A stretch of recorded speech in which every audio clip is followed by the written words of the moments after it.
Hello សួស្តីអ្នកនរគ្នាខ្ញុំមកពីផឹកទេតែខាងយើងពងតបាយយើងហ្នឹងខ្ញុំមកយ៉ាងព្រឹកថ្ងៃបន្តិចវាឡើងមានអាប់ព្រោះអីផឹកមិញមានអាប់ច្រើនខ្លាំងមែនតើវាថតខ្ញុំថាមកឲ្យតាន់តែមកអត់តាន់ឡើយរវល់រត់ផ្ទះបន្តិចមិញមុនហ្នឹងឯងតែទៅស្ពាបស្អាតណាស់ព្រលឹមឡើងអ្នកនរគ្នាយូរកាប់សេរីវ៉ាវស្អាតណាស់គ្នាយើងនេះយើងជាមួយខ្ញុំថត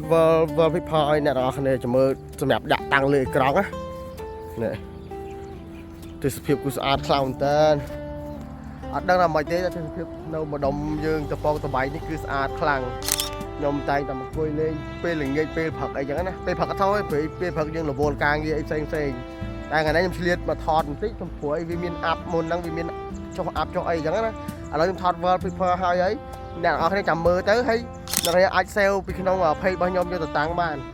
នៅហើយបើសិនចង់បានការនេះច្បាស់អ្នកនរគ្នាឆាតមកខ្ញុំបន្តិចមកឬក៏ add Telegram មកខ្ញុំមកខ្ញុំនឹង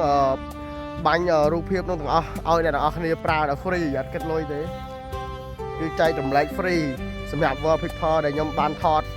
ជាមួយខ្ញុំនឹងដាក់បង្ហាញឲ្យអ្នកនរគ្នាមើល